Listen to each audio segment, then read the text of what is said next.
the Masters of the Universe. As much as I would love to play more of that, I think we might get busted. Hey, everybody, what's up?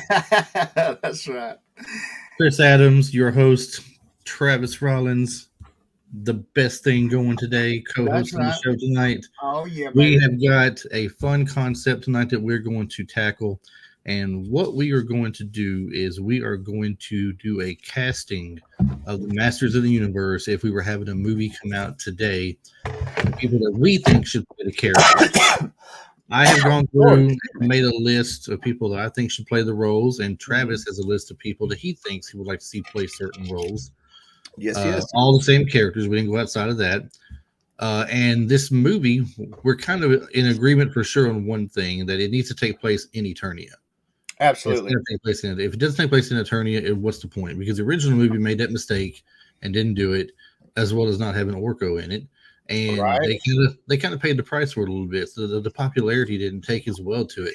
Yeah, could you think that Gwildor is going to be your stand-in for Orko? I don't know, but it was crazy to me, and I don't want to see He-Man on planet Earth. I want to see He-Man in Eternia, the battle for Eternia, Castle Grayskull, the palace, like in the background, like I'm on location right now in Eternia, and in the background you can see we have the palace. There you go. That's right. And I don't want to see Skeletor coming through some kind of time warp either. I want to go to Snake Mountain, man. Right. You want Snake Mountain, and you want to see a shot of a distant Snake Mountain as you come into it closer and closer. Yeah. I mean, and with CGI today, we can do anything we want, and that movie can be done. It can be done if you can do Transformers. 100%. If you can do Transformers the way you do Transformers, you can do He-Man. If you can do Avatar, you can do things like He-Man and even Thundercats and things like that you would think you could have done before, because the CGI and stuff wasn't the greatest. The technology wasn't the greatest then as well. Right. So now we get the imagination can go anywhere we want it to, and we want to see a Masters of the Universe with Eternia, the battle for Eternia, Castle Grayskull versus Snake Mountain. The works. We want everything. 100%. So, Travis, just before we get started here, I'd like to say, it is, as the day we're recording, it is Mother's Day. So, yes. When this does air, it'll be way too late. But we did tell our mommies. We did tell our mommies happy Mother's Day.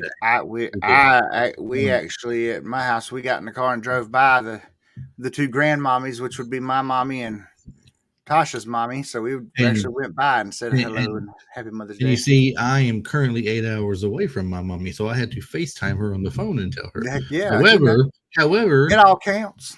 It does. But however, I am very close to moving back there. As y'all know, we've been doing work on my house. We're going to sell the house, move back to Tennessee. We're about less than a week away of moving back up that way. Heck yeah. And then hopefully the house selling soon right behind it. So anyway, back to the show. We are going to start off today talking about our people we've picked for the characters. We're not going to start off right with the great stuff. We're not going to hit the home run, say He-Man and Skeletor right off the bat. We're going to make it wait on that. Can't do that. But we will have, in a matter of minutes. Oh, yeah. Many minutes.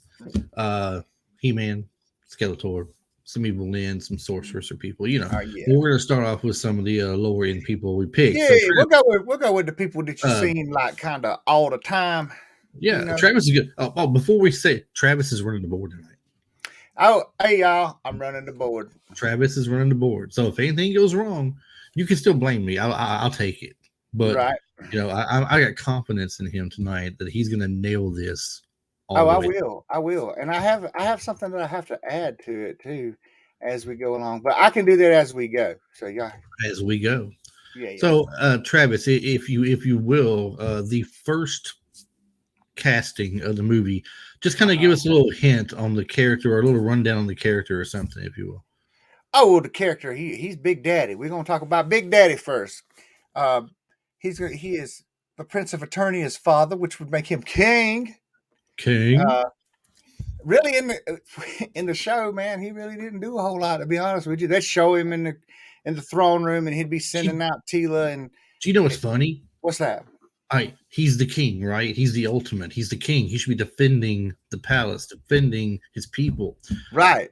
So I'm not lying. I have been watching the cartoon He-Man on Amazon Prime for a little refresher with this coming up. Nothing wrong with Preparing for that. this. Nothing Got wrong a with that. thing where Skeletor works his way into the palace under disguise, mind you, and he threatens that if they don't give up, if they don't give up to what he wants, he will turn everybody in there like he just did Man at Arms into a crystal statue. Oh yes, I remember that episode. So King Randor was like, Marlena, I want to do what's best for you and our people. I must surrender us. Wuss. Wuss. Anyway. What a wuss. King Randor, proceed, please. King Randor, yeah, like you just said, he was kind of a wuss. He didn't really do a whole lot, man. Kind of just gave everybody orders and what we're going to do today, or so-and-so's invading, or kind of made fun of Adam a little bit because Tila was kind of a better warrior than he was. And Adam's never on time. And Adam is never, ever on time. Never. Most episodes start with, where's Adam? He's late again. Yeah. So, I mean, that's pretty really, as far as I recall, that's pretty much the dynamic that King Randor brings to the show. Him and Queen Marlena, too. Queen Marlena probably even less, but I guess since it's Queen, she goes after King. I don't know. It could be. So, could be. I guess. And Queen Marlena, for those who don't remember, is actually from Earth. Yes.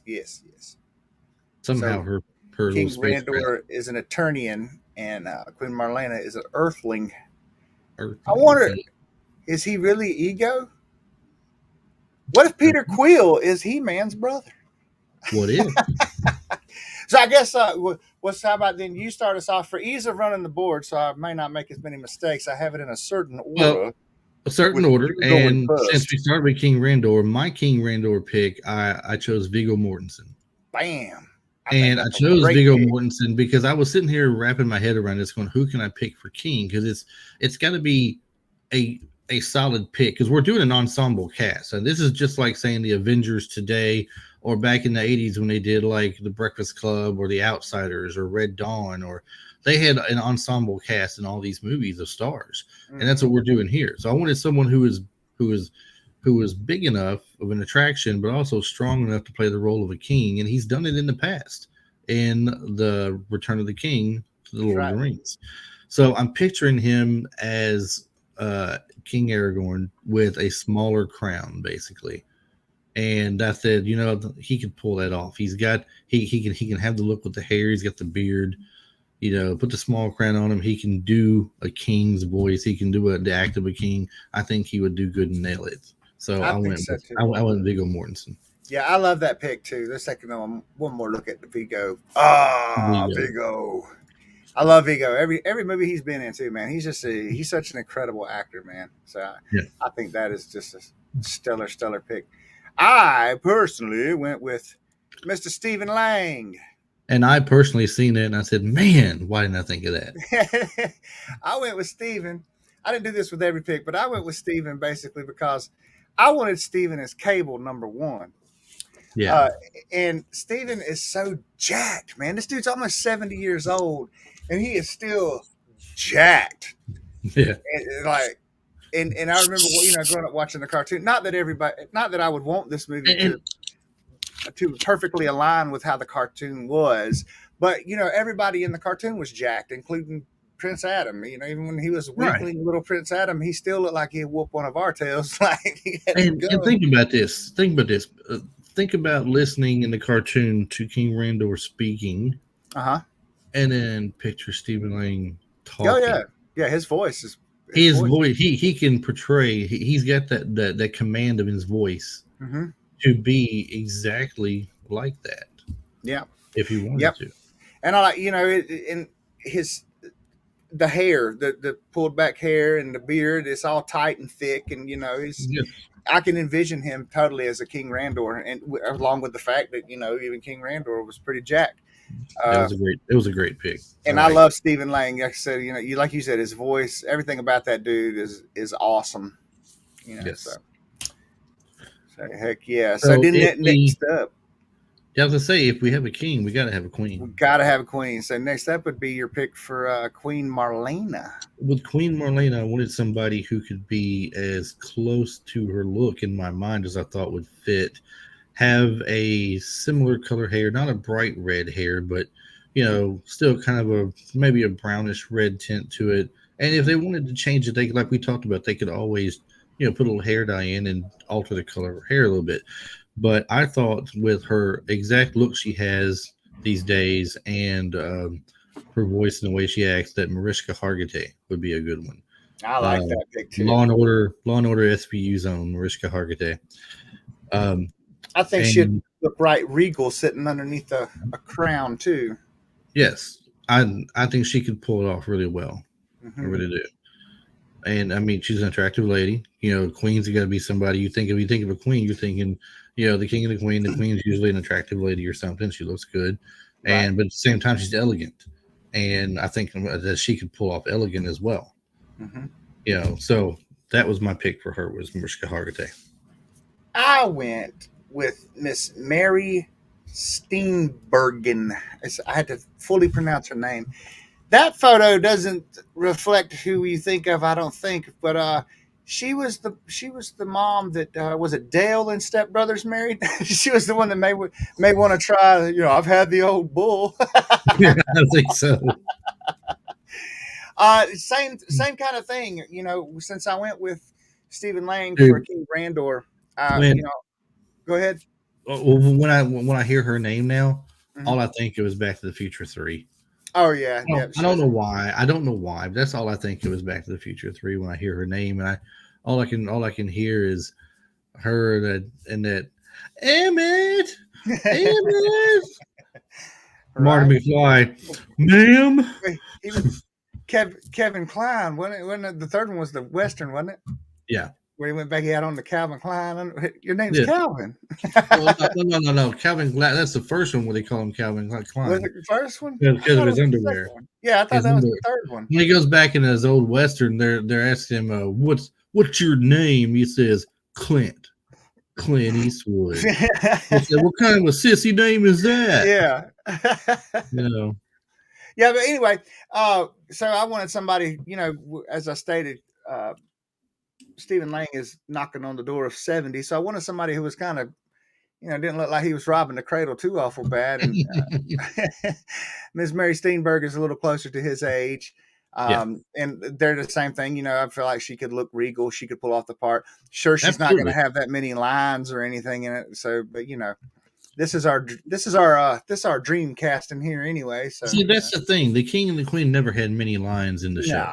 no, They were there briefly just to give direction to what sometimes to where the show was going or something, or to where that particular cartoon episode was going to be at, what it was going to do. They may have had 2 scenes, 3 scenes max in an episode. So for someone like we've both picked for our picks, all 4 of them could no problem be a strong enough character to remember with just a few minutes in the film. right. Heck yeah, without a doubt. So next time, the way I did this, I originally I just on the fly changed this. People, no, we're that good. So changing it up a little bit with our lineup here because I feel like that possibly the things that we had coming next may have been dead giveaways for some of the other things in the future. So we're gonna hop over to some of the bad guys, regulars on the show, but not necessarily like humongous. I mean, they were huge characters, but they're not Yeah, He-Man and Skeletor. So we'll start out with Mr. Merman. Talking about that. Merman. Here he Yes. so Merman would do the Chewbacca, but then a lot of people do that one with the tongue. But if you do a merman, you got to do it in your throat. I'll get you, Hammond. Like, I Exactly. used Even to be, more like that. yeah, I used to get annoyed at that. But your pick for merman. My pick for Merman, I wanted somebody who's known for doing voices first. Mm-hmm. Somebody who can do imitations very Mm-hmm. well, especially Mm-hmm. when they put a little effort into it and practice it. And I thought this guy here could also do some facial expressions to go Exactly. along with the voices he does. So I took Bill Hader of Saturday Night Live And fame. I love that pick, man. Yeah. Like that is a great pick. I never would have thought of that, and for all those reasons, that is great. Like he's even got like big old fish eyes right there, which is like you said, he can do faces too. He don't look like that all the time, but yeah, Right. Right. yeah. That brought up. If y'all haven't seen it, we'll plug a show for free for people. But go watch Barry, man. Barry is hilarious. I was telling Chris about that. It's got Bill Hader in it where he plays a hitman that decides he don't want to be a hitman no more because he went to an acting class and met a girl, and he went to the acting class for the person that he was about to kill. So he comes back like, I don't want to do this anymore. Just that's all I'm going to tell you. Go watch it. It's it, hilarious. it sounds like a silly show to me. I it, mean, it is so good. It's I'd have it's to give silly, it a but it's listen. good too. I can tell you some more about it behind the scenes, but it's really good. So I went with somebody who, for Merman, not so much for the voice and everything. I would want him to do his voice because he does so much physically. He's kind of like an Andy Serkis, where Andy does a lot of the mocap stuff, and then somebody else will throw a voice over it. Um, or well, no, Andy does. Andy does the mocap and the voice most of the time. I'm sorry, I had that backwards. He's the He, reverse of Andy Serkis. He does a lot of the body, and then they'll dub over his or have someone else read the part, and that is Mr. Doug Jones. He was the ice cream guy, the weird like ice cream man in that movie Legion, I believe, with Paul Bettany, who was Vision, yeah. and he was Abe on Hellboy. He was actually the Silver Surfer, but then Lawrence Fishburne did the Silver Surfer's voice, and I don't think he was the voice for Abe either. And he was also in uh, the motion of water, the water, something about water. So anyway, he played a character kind of like Abe. It felt like it was a prequel to like it was a prequel backstory for Abe from Hellboy. But I think with him doing that and him being so amazing, if I was to see Merman, and there again, that's where we were getting away from going to like doing it like a copy of the cartoon. We're Yeah. gonna it's gonna be good and appeal to people and not be cheesy and stuff like that. I think he'd be really really awesome. And as far as Merman goes, they're going to be doing some CGI work on that. It's not just going Absolutely. to be either of our characters we pick. It's not going to be their exact faces. Yeah, yeah, Their yeah. their faces may become a part of it. They're kind of like they do Rebecca Romaine Stamos when they do her as Mystique Uh huh. in the older shows, the older X-Men shows. They make it do something like that where you can still tell that you see part of his face in with it and everything, but enough of it is still done with makeup and effects to where Mm-hmm. it looks different and even more closer to what Merman was. Right. Heck yeah. So well, there's Merman, the first bad guy out of the way.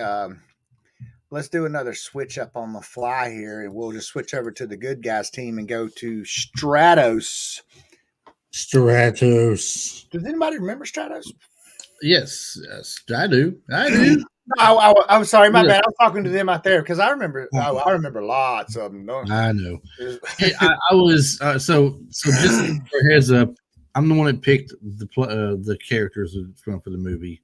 I sent Right. Travis a list of who to pick and everything, and it got to where I wanted not too many heroes and not too many villains, just enough to make a good story Mm-hmm. and have some good action in it. And when it comes to He-Man on the good guy side, you had some other people. You had other than Stratos, you had Buzz Off, you Yep. had Ram Man, Mm-hmm. you had Fisto.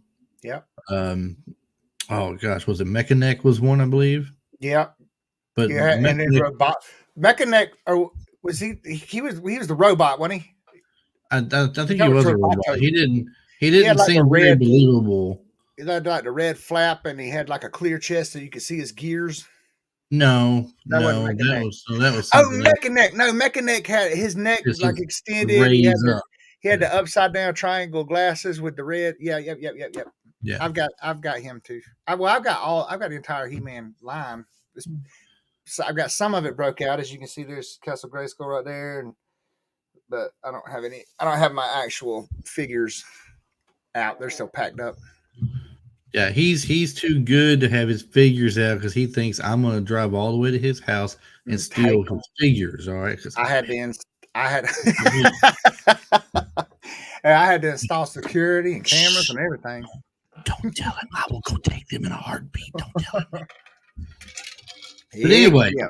anyway, yeah, and so the Stratos seemed like the best pick of the bunch, the easiest to put on film, that made the most sense on film, Right. and still be able to cast them. Because Ram Man, I'm just thinking, what's the whole point of Ram Man? He's short and stubby, and he lowers himself and runs his head Yeah. into.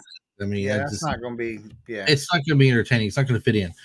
He's So basically. Stratos, He's Gimli with a huge vertical leap. pretty much, yes, that's what it is. And don't think I didn't think that when I was, thinking about should I put him in or not. I'm thinking John Rice, David, Yeah. and that man's like 6 foot tall or something. He's I know, not right? really short. Crazy. But no, But Stratos. yeah, I agree with you though. It does. Um, That does make the most sense on film out of the other regulars on there. yes, and for those who don't know, Stratos is the one that was kind of like a Birdman kind of feel. Mhm. He didn't have wings like Hawkman or something from the Super Friends, Right. portraying like a Birdman type deal. But But it was covered in like I don't know if they were feathers or hair, but he was like covered and he was kind of gray color. yeah, And he was yeah, like and he had on some kind of a helmet, a mask. Mhm. You couldn't really tell a whole lot about him or anything, except for his build and that he looked kind of like a bird, like a suit of armor, at least. Yeah, yeah, At the very least, it would be that. It could be what he really is, like you yeah. said.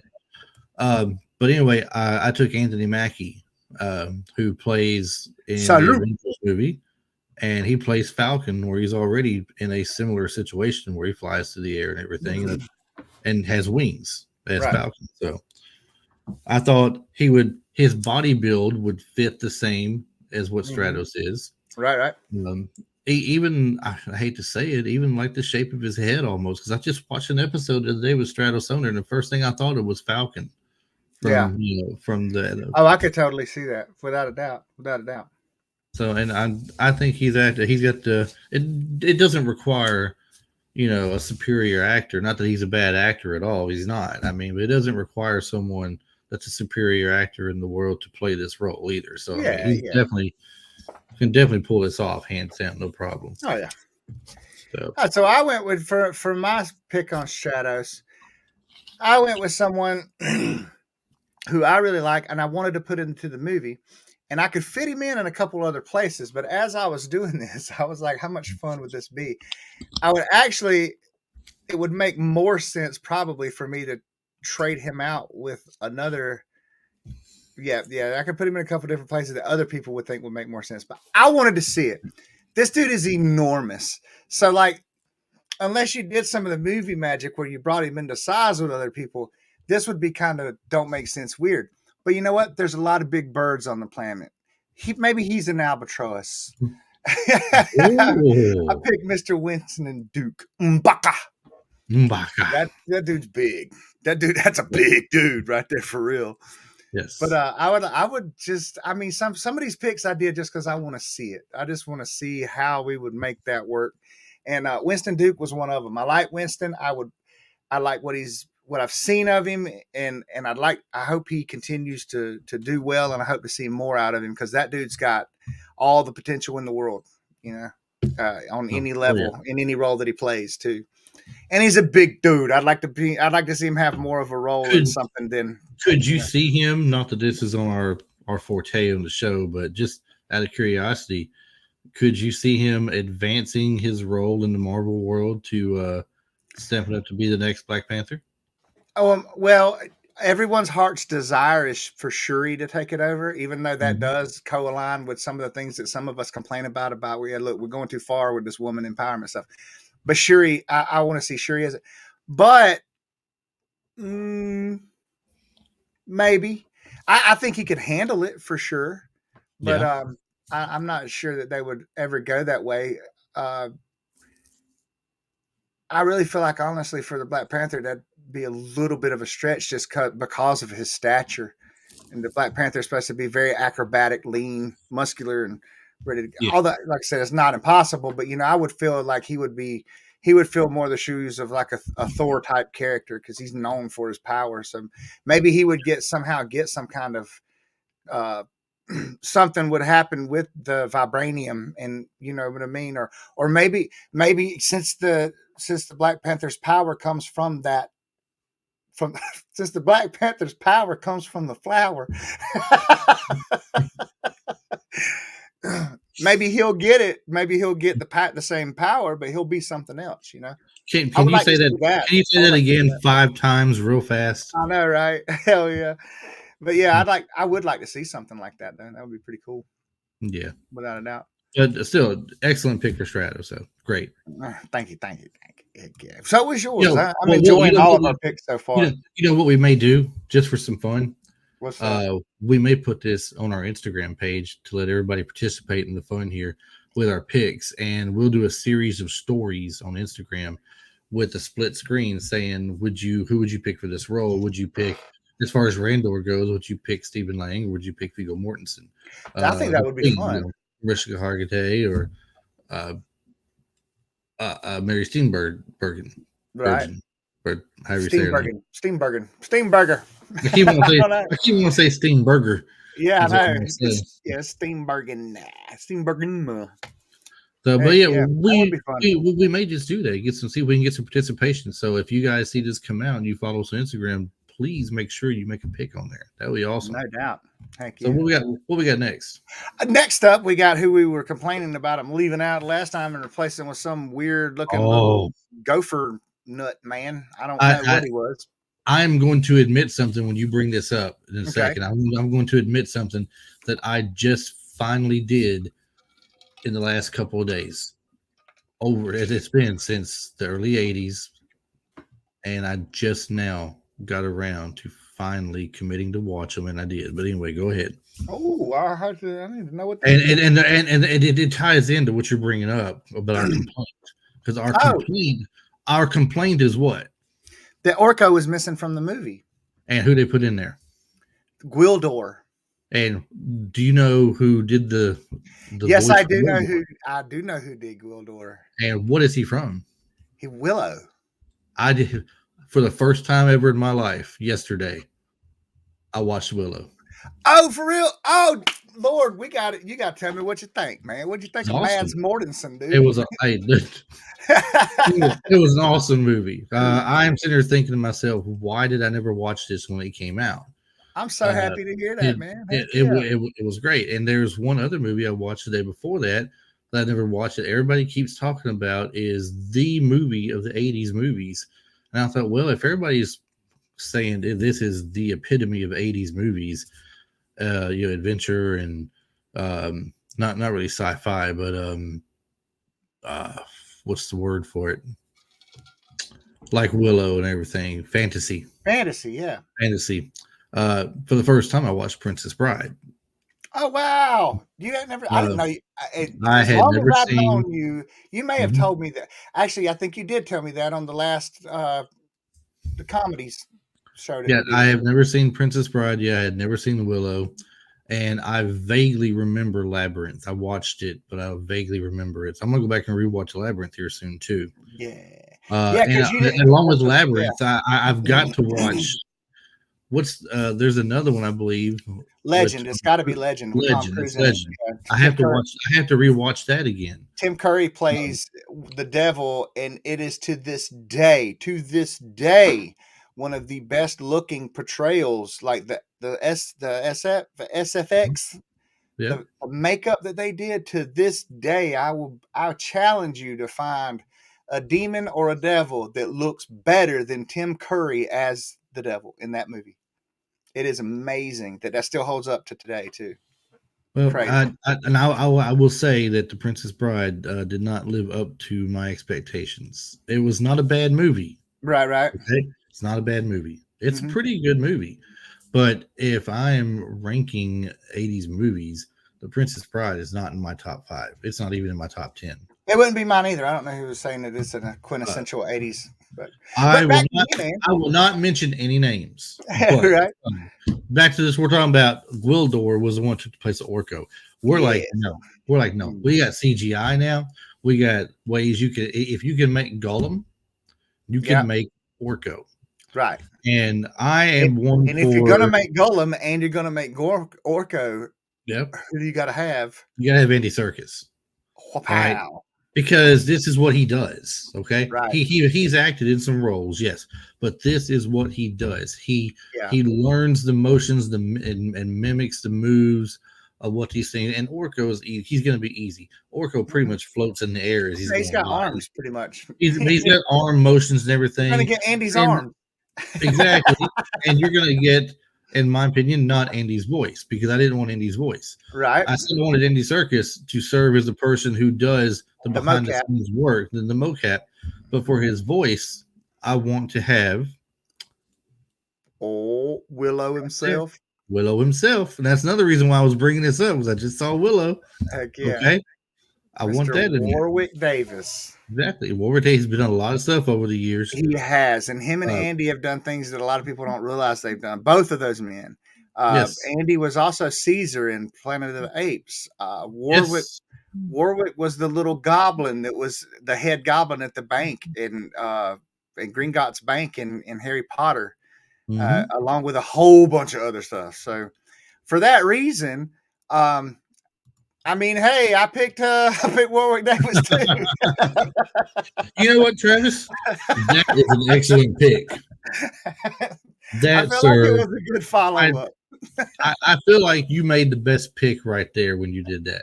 Heck yeah. It has nothing to do with the fact that I picked him as the voice. Right. Nothing. It's just like, hey. That's right. Heck yeah. So you can't have He-Man without Orko. All right. And if we could trade out some of these other folks, which makes me wonder why makes me wonder why this guy isn't further down in the order, but I'm not going to change it up at the moment since I already started introducing him. But look, over all the years, you're talking about trading people out, all right?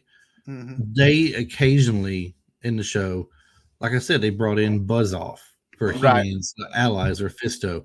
Occasionally you've seen Skeletor bringing in I don't know if his name was Lizard Man or the one that was a snake, Spitor. Yeah. He had him. You had Stinkor. He was a daggone skunk or something. I mean, he was exactly. I thought about him, but I said no. I said we're gonna do something. I don't remember his name, but they had this purple spiky dude with like a trident on his hand too. But I don't remember his name. Yes. So anyway, you're right. Yeah, but the one dude that I cannot remember being traded out, the one like the main man, the right hand man of Skeletor was Beastman. Beastman was always there. And I thought about Beastman, and I thought, who would I get to portray Beastman? Several names came to mind. Mm-hmm.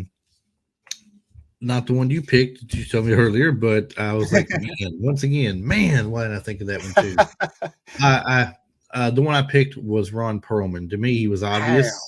Ron Perlman played the Beast in Beauty and the Beast. Right. He played Vincent. Yep.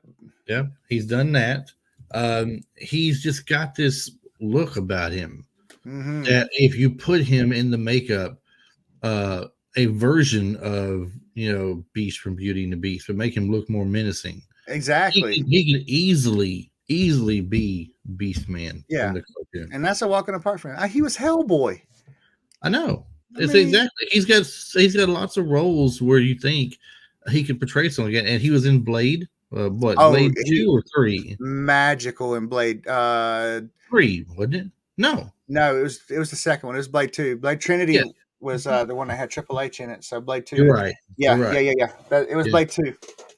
Because they put the team together, and he put the explosive device on the back of it. Yeah. Right. And it's not like he was a beast of sorts there. He was a vampire. But, I mean, his demeanor that he had in the movie, the way he acted, that demeanor from Blade is with the look from Beauty and the Beast, but altered a little bit to look more menacing, is what sold me on putting him in there as my first overall pick. Without a doubt. And it kind of makes me go, why are you like, why did I think of that? Maybe it's because it is the obvious choice that you feel that way, because it's like, dude, Ron when you Perlman think is the most prolific, and in my opinion, Ron Perlman is the best character actor of all time. Like nobody touches him yeah, because he like we've all come to know we can see that jaw and that chin, so we know who it is now. But yes, before that, man, he would play a role. He'd be like, I know that guy. I know that guy. uh-huh. I know that guy. And then all of a sudden, he shoots to stardom, and it's like that's Ron. That's Ron. Like Yeah.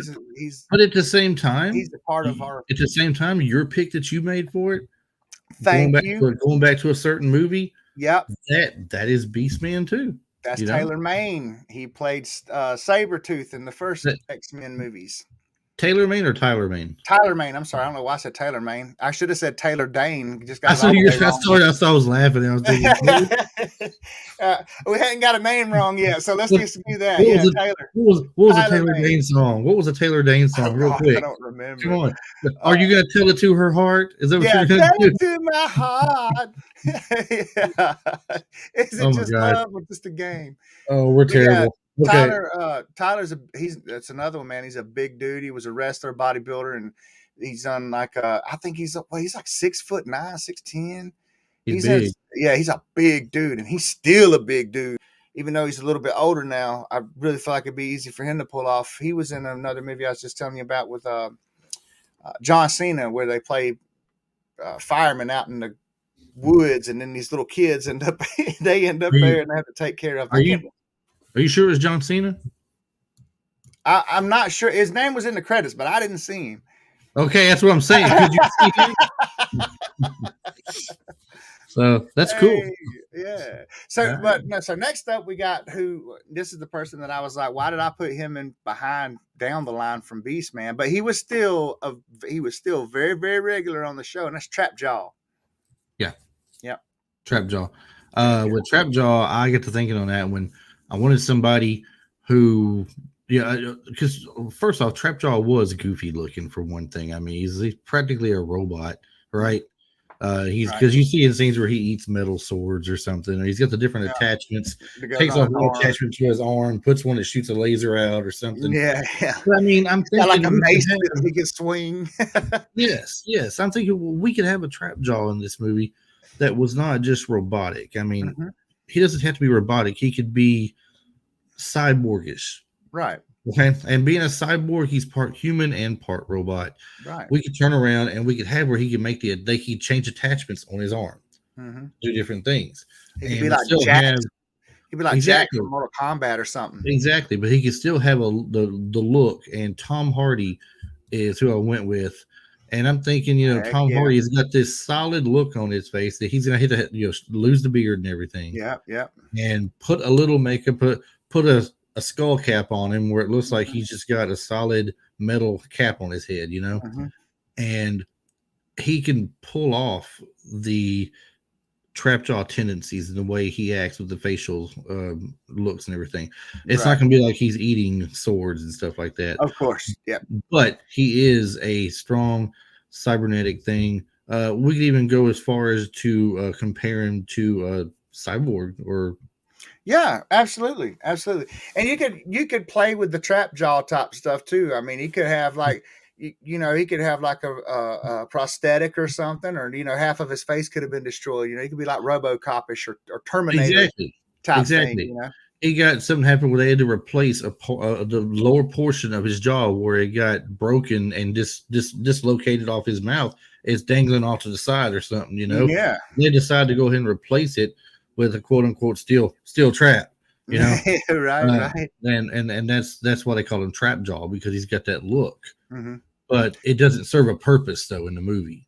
Right. We could say the jaw doesn't serve a purpose other than his appearance, and that's why that's why he caught the nickname Trapjaw. Right. So that you don't get too crazy and out of place with it, with trying to say what he would do. But he's got the different things he can do to connect to his arm for different things. Kind of like in another. Oh, I'm not going to go that direction because we'll get off another subject then. I'll tell you what I'm speaking of later. Okay. But anyway, so I was thinking the same kind of thing when I made my pick of how we would relate it to making a live action, and like you said, making him kind of cybernetic and stuff. And my pick is not only is one of my top actors of today for sure. he has played. How would you say? He's played an enhanced human, a human that's been enhanced with cybernetics in a different movie. So I'm like, well, let's go a little further with it and see how he would handle it. And I would pick Idris Elba. There you go. I think Idris could probably do anything you handed to him. He's that good of an actor, and like I said, in Fantastic, Fantastic, Furious. Was it Hobbs and Shaw? It was Hobbs and Shaw. Hobbs and Shaw. Thank you. Yeah. So yeah, in Hobbs and Shaw, he was a complete bad A. Like this dude, like I love this character in Hobbs and Shaw, and so I felt like that. Not bring that same thing, but that kind of dynamic of him being cybernetically enhanced and this and that, right. It would fold over and work into it too. So right. So you're right. Yeah. So, but now we're getting into the meat. Now we're getting into what everybody wants to know with this meat and taters. The meat and taters. We're getting into the most important people in Eternia. Faux show. Yeah. And I would say we said it. Fight us on it. We said it. Yeah, fight me. I'm down on this hill. We're going to start out with the man that keeps everybody shooting and running and gunning. Keeps everybody's sword sharps. Whoever could that be? Who could that be? Could that be Man-at-Arms? Man-at-Arms. His name says it. I know. The Man-at-Arms. I was thinking to myself, who would be a good Man-at-Arms? Mm-hmm. And I remember the 80s version of He-Man that we had and the guy that played him. And they were on the right track. Right. But they didn't have the right uniform. Mm-hmm. They didn't have the right appearance for him, I don't think. So you want somebody because Man-at-Arms, or Duncan is his name, he has a beard or a little bit of a beard. It's more of a thick mustache and a beard. Yeah, he's got a mustache and maybe a 5 o'clock shadow. Maybe. Yeah, exactly, something like that. But he's got this different suit of armor on that he wears, and it's got blasters on the forearms of the suit. And different things like that. So I'm thinking, who today could I put in that place if I envisioned somebody with a mustache and that look and everything? And the first person came to mind to me was Gary Oldman. Yeah, he's done so many different various roles where he looks nothing like himself. He's been in Air Force One as a Russian terrorist taking over the plane. He was Sirius Black in Harry Potter. I mean, he's got so many. He was Commissioner Gordon. He was, I believe, in Gotham. Was it Commissioner Gordon or? He was Commissioner Gordon, but it wasn't Gotham. I don't know why I said in Gotham because it's one of the movies. Yeah, one of the the Dark Knight movie. Yes, there you go. With Heath Ledger's Joker, I believe. I think it was that one. So, but anyway, he was also in The Fifth Element. He was the bad guy in The Fifth Element with with his hair over here and talking just as country as. Oh my God, Gary Oldman can do anything. That dude can do anything. Pretty much, yes. Amazing. And that's why I took him. I thought he could do a good Man-at-Arms. He'd have the look for it. And I went in conjuncture with something from the show too, because in the show, without giving away who the people were I picked for the characters, we also included 2 other main characters, which was Sorceress. You gotta have the Sorceress. We gotta have Teela. Right. And in the cartoon, they kind of give you a thing way down the line that the Sorceress was Teela's mother. Right. So I want someone. We know that Man-at-Arms is her father. Right. I wanted someone who I tried to pit the 2 together to where maybe this person I picked would have, looks from both the Man-at-Arms and the Sorceress. So I took Gary Oldman for partly that reason, and mostly because he's played so many great roles. I knew he could pull it off. Right. And that happened to me too. What you were just saying about Teela looking like her parents. So, fortunately, that happened for me kind of accidentally. I don't know if it's going to happen so much with my Man-at-Arms, and then also I too was thinking about the Masters of the Universe movie from the 80s, and made me just think about how great He-Man was and how Teela was kind of meh. They didn't have him dressed right. The uniform, not just a lot of things were wrong with it. But since I love He-Man so much, I just got to bring Dolph Lundgren in, man. I got to put Dolph in this movie somewhere, and he's going to be my Man-at-Arms, dude. And I love this pick, man. And I told you why earlier. Yeah. Exactly. It's him now. And I told you earlier why I love the pick so much, because like you said, You paid homage to the first movie. You brought somebody back. It's just like when they did the A-Team movie that they did, and you had Dwight Schultz and the guy that played Face Man, Dirk Benedict, have real quick cameos in it. In his case, it might not be a quick cameo. Yeah, it's gonna be a full-on part. But I mean, it still does the exact thing, paying homage to the original movie, and I love the idea of it. And Dolph's still in good. He's still in for his age. He's still in great shape. You know, he's not he's not like, hey yo, and doing on doing those cycles or nothing. You know what I mean? But he's still real fit, and he likes to. He's known for he enjoys doing his own stunts and stuff. So I mean, it'd be a fun time. And he was He-Man, man. So yeah, and in this movie, he's not expendable. Yeah, that's right. That's right. Not expendable one bit. So now we're gonna keep the couples together. We got the king and the queen, so we might as well have Man at Arms and the sorceress. So the sorceress, in my mind, there's always got to be. She's got to be a lot of things even beyond the queen. She's got to be regal. She's got to be beautiful. She's got to be wise. She has to be able to conduct a certain aura of power. She has to be able to make she has to command your respect, basically. Yes, thank you. There you go. Yeah. Because of how powerful that she is and how knowledgeable she is and everything. And she has to be soft and gentle at the same time. Exactly. So she has to be a little of everything. That's right. So do you want to go with your pick first this time? Oh no!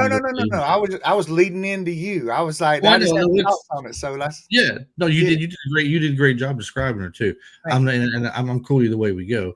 Yeah. But I just didn't know if we were going to go yours pick first this time. Oh yeah, we'll go with you because I'm on a roll on the board tonight. We don't want to mess it up. That's right. We don't want to jinx nothing. I went with Julianne Moore. Oh yeah, I wasn't. See, there it was. I was knocking on the table, knocking on wood, so I didn't mess it up. No, it's okay. So you're still in time. I was just late. I was behind. You're still in time with the right person. You're cool. Yeah. Julianne Moore. I think because first off, sorceress has to have a little an idea of red hair, basically, not bright red hair, but some type of maybe an auburn red hair look or something. In the movie that we want, she may not have the full cartoon look the sorceress had with a full-on eagle-looking cowl of some sort that she had on.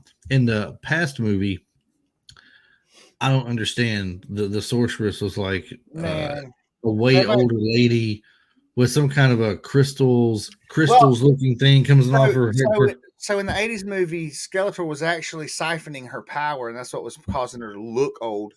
But they did make her look like the Ice Queen from The Lion, the Witch, and the Wardrobe, which made no sense. No sense. So when we see the sorceress, we want to see that eagle type outfit that she had on. Right. The eagle-like cowl on her head going down to the cape that she had on, which looked like eagle feathers going all the way down. Because what does the sorceress turn into for a travel form? Well, she turns into a big old humongous eagle. That's right. So, I mean, and this is the kind of thing we want to see consistency on. Yes. We want consistency in the movie. And with the other thing, too, with the sorceress, we want the sorceress to be, like we said, beautiful and regal, but we do still also want to see some age on her. This is not a child sorceress. She's been around for thousands of years, and she's like hooking up with Man at Arms, So that was at least 20 years ago for Tila. Yeah. At the very least. 25, 30, who knows, They worked a different kind of magic that night, Yeah, that's right. So, I mean, it's and she can be a commanding type person. I'm thinking of her in The Fugitive. She wasn't a major star in The Fugitive, but she had a role of a doctor in The Fugitive with Harrison Ford, and she is barking orders out. She's authoritative.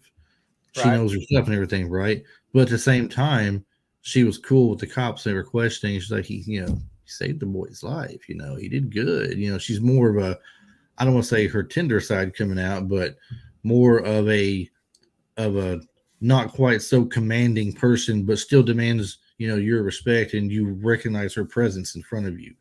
Right. Because like you said, she's got to be pretty, she'll be beautiful, elegant, regal, all this stuff. I mean, she does, in my opinion, portray all those things.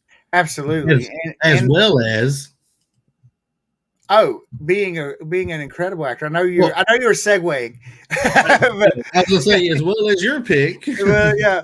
But, I was hitting on her more too.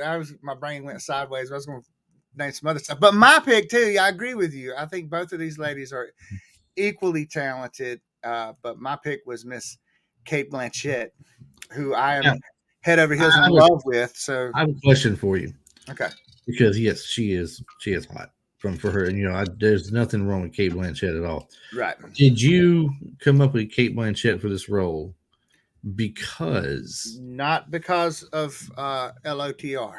okay, you know where I'm headed with it then. Yeah, Okay. yeah, because she I'm was just wondering. and the Lisa Lothringen. Come on, what is her name? Oh, she's like the most powerful elf too. She's from the age before. What was her I name? just remember them referring to her as the Lady Lothmore or It starts with a um, G. But anyway, Galadriel. Galadriel. Thank you, Galadriel. That's right. But yeah, no, I was thinking about her look, the way that she looked when she played Hela was just oh my god, amazing, drop dead gorgeous. And then she was in a movie with um, Billy Bob Thornton and uh, John McClane, Bruce Willis, Willis.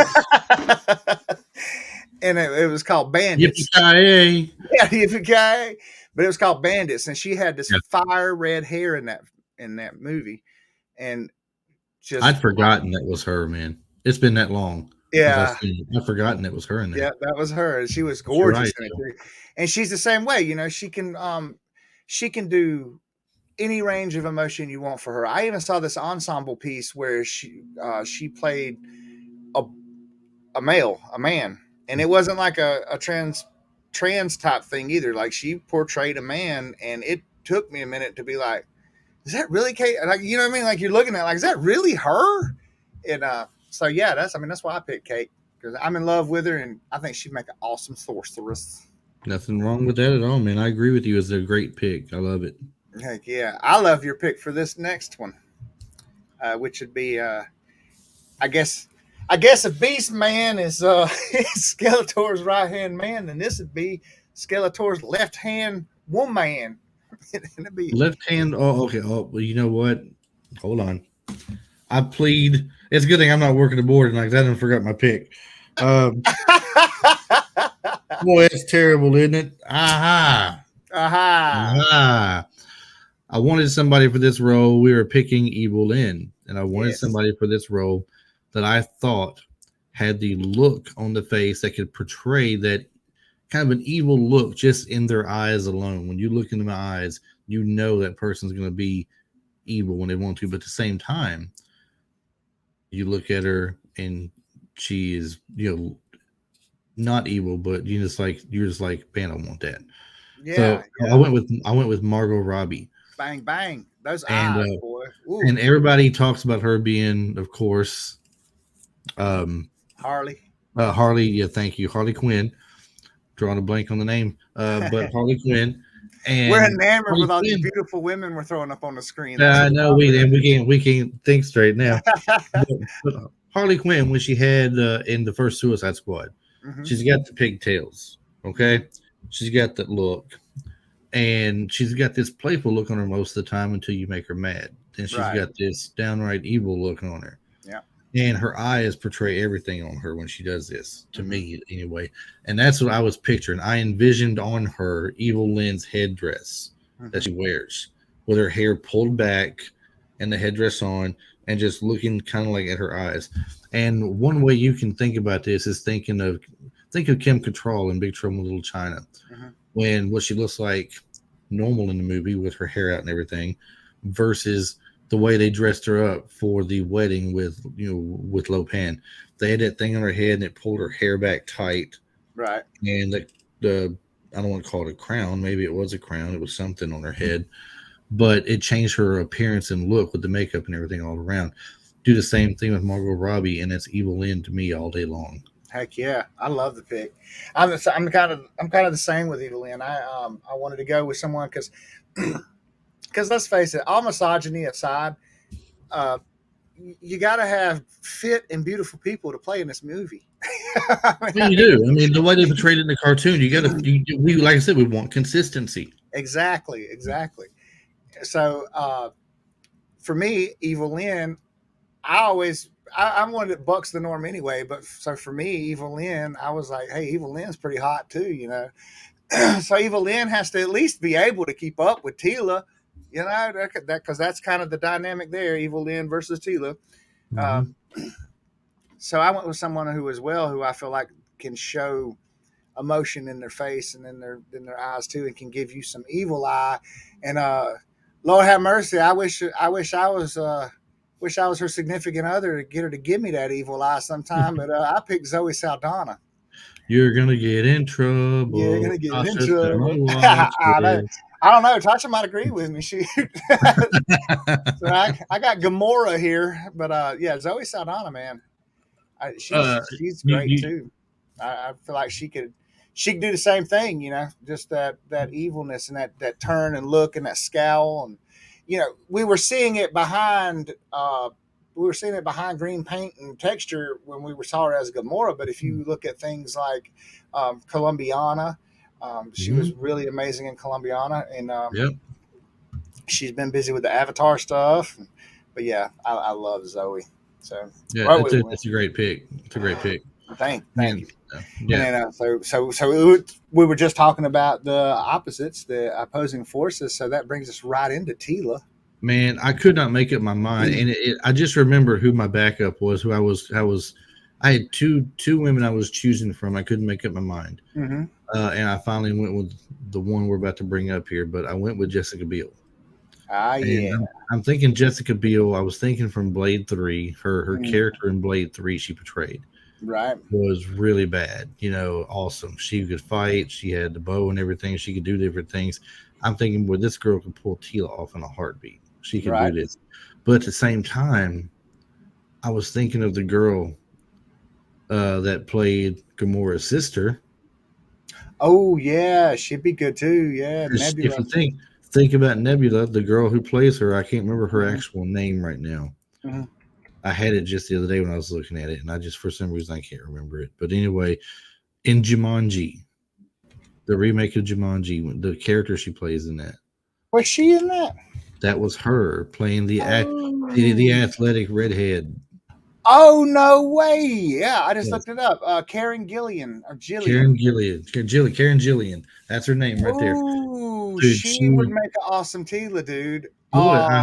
Bro. And I couldn't make up my mind, bro. Man. I was like, oh, man. I would change my pick out for her. I would. I would change my pick out for her. Well, you're welcome to have her if you want, because I did not take her. I took Jessica Biel. I'm not going to change my pick. It's too late. But because I changed my original pick because it didn't fit my pick for He-Man, and you know they're kind of the romantic interest with one another. And I told you across the internet they're doing this right now in different places. People are doing fantasy picks for He-Man, right. for a movie that we want to see. And Karen Gillian was one of the names kicked out there for Tila. And I think that's the main reason why I didn't choose her, because so many people are considering her for it, and I didn't want to be jumping on the bandwagon now. Right. And that's not to say that Jessica Biel's name wasn't put out there, because it was. Yeah. Oh, yeah. She's a good pick. She just wasn't the popular choice with a lot of people. Right.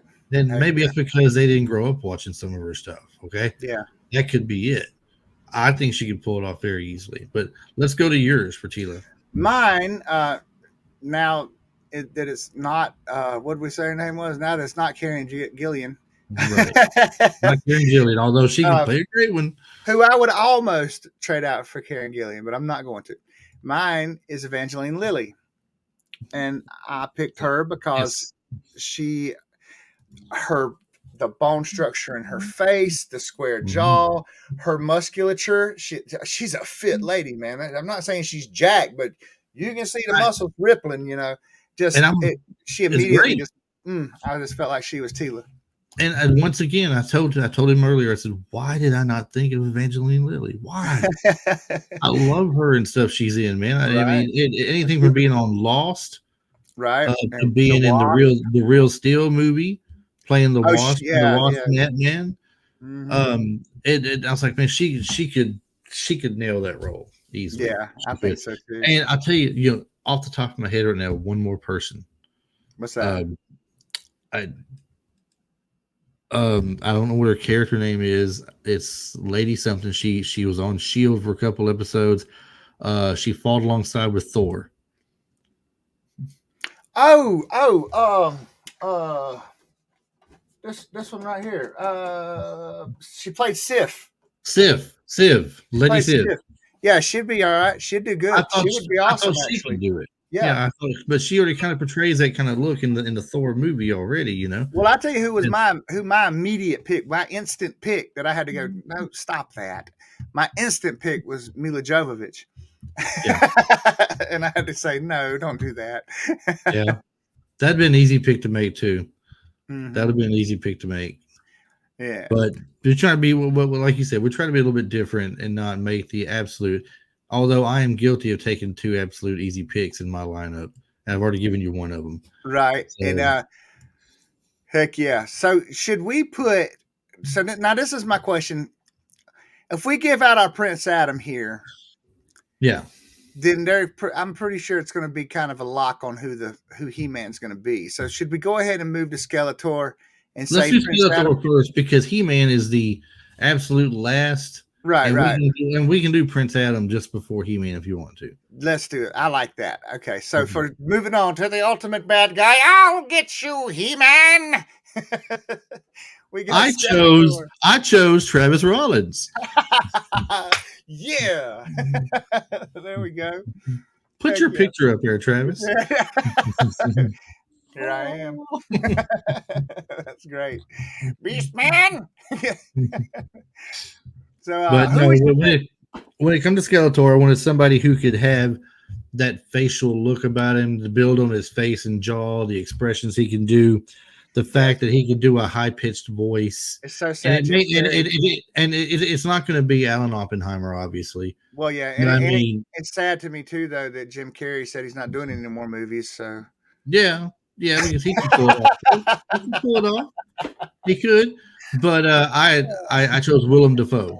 Oh my God, what an amazing pick, dude! I love that pick. So the Goblin himself, the Green Goblin himself. The man who I have been dreaming of them casting is the Joker for years. What a Joker he would be too. Oh my God, Willem Dafoe. I mean, what can you even say? What can you even say about Willem Dafoe, man? That dude has done it all. Deer Hunter, all the way up to anything he does these days. His character in Boondock Saints was like, oh my God. Mm-hmm. That was one of the funniest things I've ever seen in my life. Well, everybody loves Willem, man. Willem's. You can't. All right, but I'm gonna say this right here now. I like my Willem Dafoe pick, but Travis has got me beat. I might even leave this. I might even leave this one out of the list and the story list going head to head. I may have to leave this one out and just go ahead and give it to him at 100%. So I picked someone who I have been a fan of since the first time I saw this guy on screen. He plays a villain he plays psychotic to the T. Like he just does so well. He brings a lot of body fitness and body acceptance to the world. He does a lot to advocate for that because this man has alopecia. His name is Anthony Kerrigan. Oh, okay. I did it too quick. No, you're good. I was about to tell you, be careful. I don't want to see Will Smith come up. I don't want Will Smith to come up and hit you. I didn't want Will to run around the corner, man. That's right. Be careful, man. That guy there, I loved him in Gotham. Oh my God, Zaz made Zaz. This man single-handedly made Zaz one of the coolest Batman villains there is now. Zaz was like, whatever. If you read the comics and watched the cartoons, but this dude right here, dude, he made Zaz must-see TV for real. And I told you about Barry earlier. Well, he plays a Chechnyan gangster in Barry, and this dude is, man, everything he does is amazing and hilarious. What else has he been in the past? What all has he Oh, done? he's been in some other. I wanted to say he was Calibus in what you call it, but that was actually that really really tall dude with the glasses. Yeah. Um, Uh, let's see. We can did Google him he real quick. do? Google him real quick in IMDb. See if he did movies back in the 80s and 90s. Oh, I don't know. I think he's about my age, maybe a little bit I don't younger. know what his I don't know what his age is. That's why I'm asking. Yeah. Because if they ever redid Powder, Oh he could. my God. Yeah, he definitely wasn't Powder, but he was. Yeah, he could do Powder for sure. Well, I'm saying if he ever redid it, he could pull that off easily. Why didn't it took me to his biography instead of his? Yeah, he was Kyle Nimbus or the Mist on the Flash TV series. Uh, Yes, that's right. he was in Bill and Ted Face the Music. He's been in Barry, of course. His name is NoHo Hank and and Bill and Ted and Barry. The Toll Road, Gotham, of course, Hard Sun. So he started acting on Law and Order: Criminal Intent in 2008. Is showing his first credit, and Okay. then some TV stuff, and then he started getting into the movies. Okay. That's But cool. yeah, I love that guy, and I think that he could just. I think that he could pull off, especially like we said with the special effects and all. But I would love to see what he would bring to the kind of psychotic silliness of Skeletor. You know, Oh yeah. I think He I can think he'd nail it. Oh, definitely. Definitely. Heck yeah. So So what now we got? we got the Two man. characters left? Huh? Two left?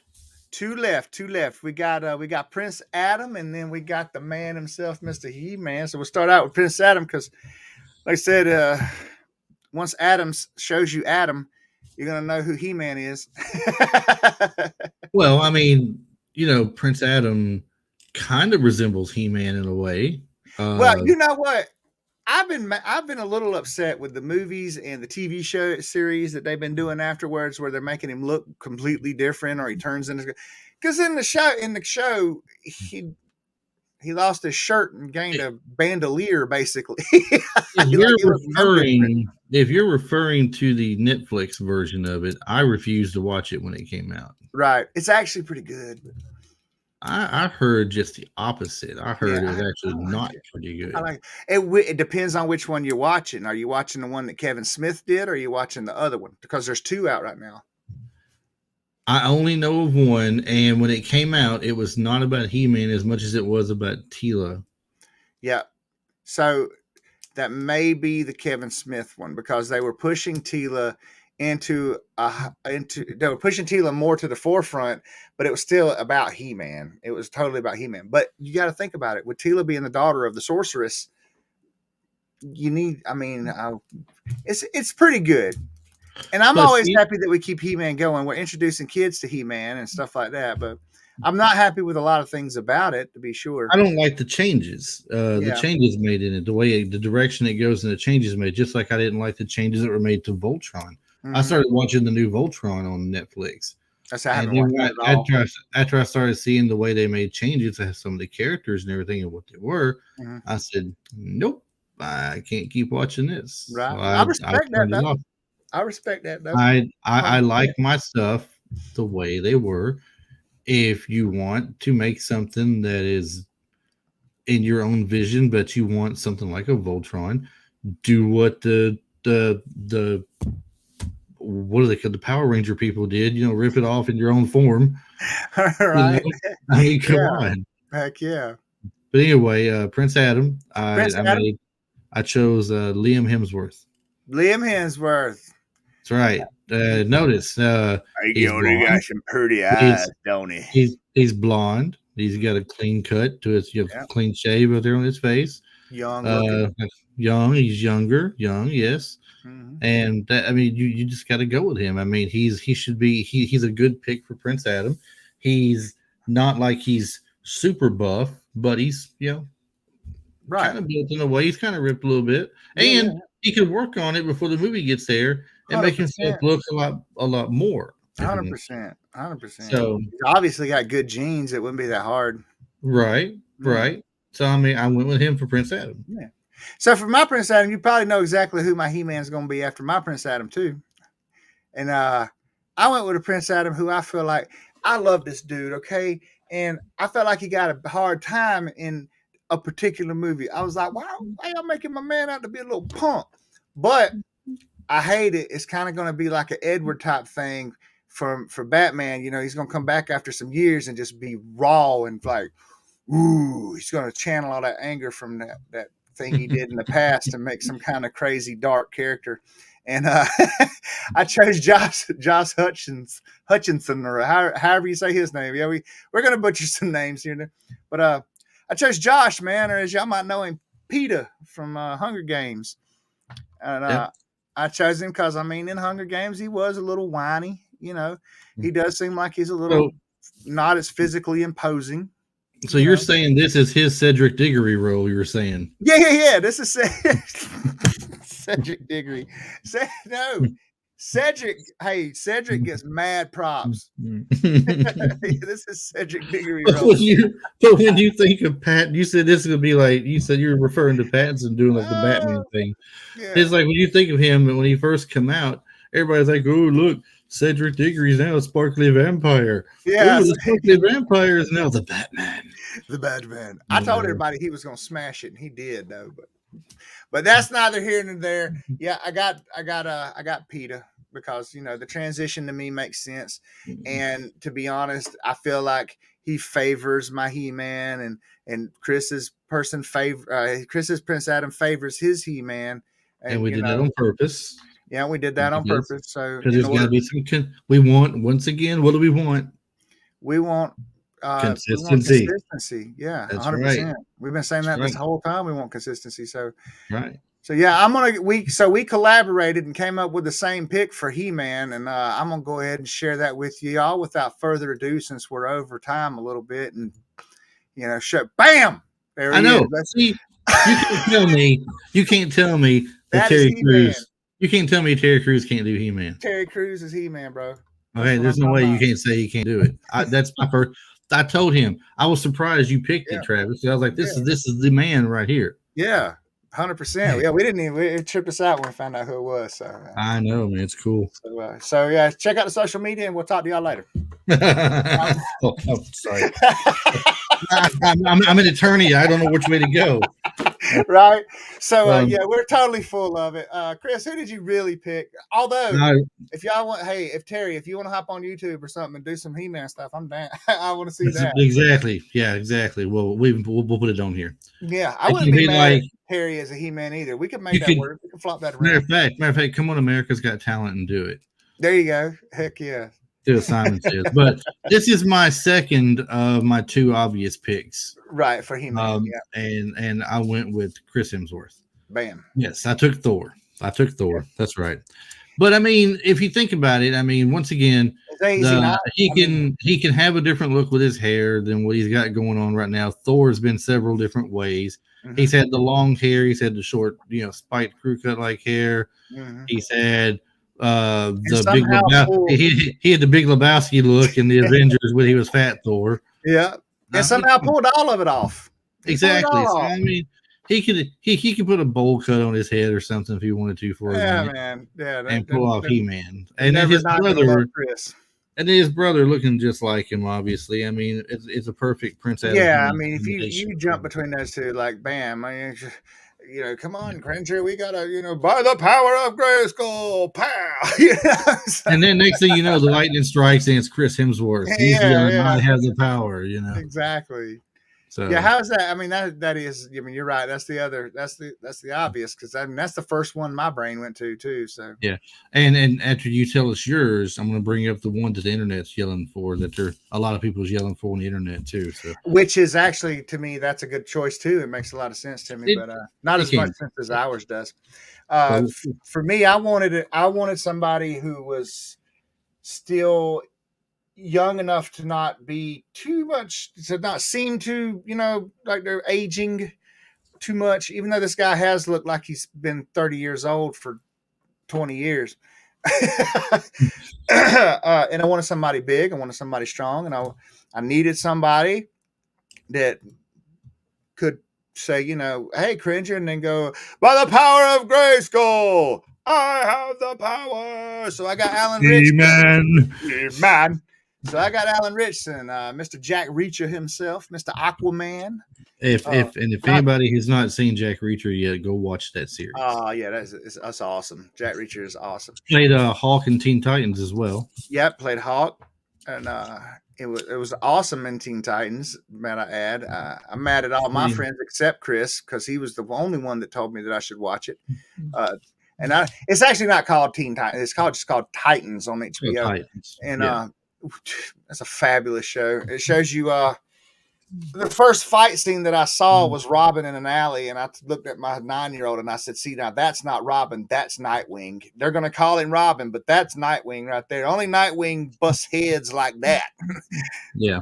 So, but yeah, it's a great show. But yeah, and he was not very fond of Batman either. Oh no. So, but yeah, there it is, man. Our second picks for Batman behind Terry Crews. Yep. Or not Batman, but He-Man. Batman, He-Man. There we go. There it was. There it was. That was the recordable It took moment. you all show.